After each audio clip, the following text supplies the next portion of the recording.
My name is Alicia Helbling, and this is my book report for GFU 581. I read The Trauma Sensitive Classroom by Patricia A. Jennings. I'm currently trying to steal the internet from the school across the street from me, so we'll see how this works. Oh, it still doesn't want. Oh, there we go. Okay, so this book was really broken down into 3 parts: understanding trauma in schools, addressing trauma in schools, and then building resilience with mindful compassion.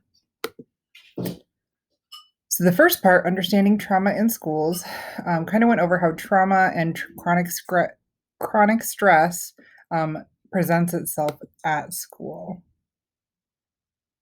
And I did click the next slide. Here we go.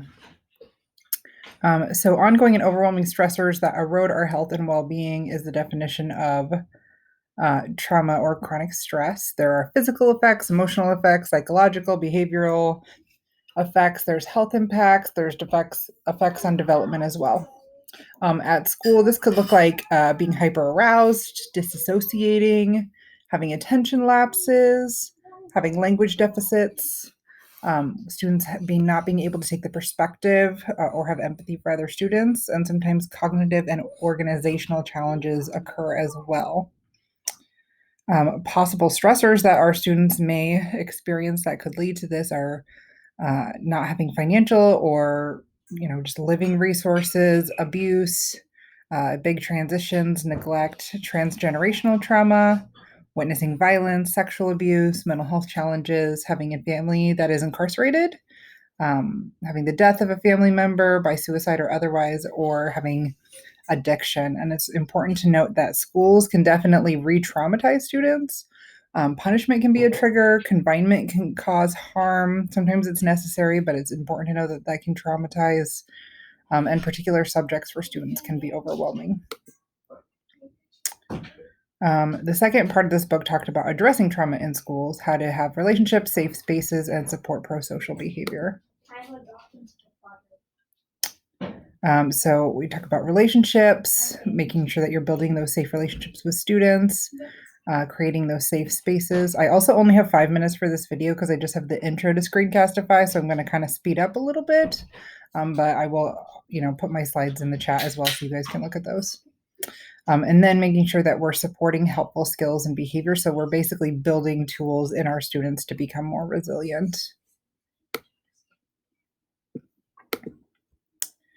Building resilience with mindful compassion, it kind of actually goes a little bit more towards the adults, building those skills and then modeling them. So this includes resilience, mindful awareness, and compassion. Come on, last slide, you can do it. So being self-aware is really critical. Taking care of yourself is vital, critical, and absolutely essential. Resilience means to adapt, survive, and thrive despite trauma and challenge.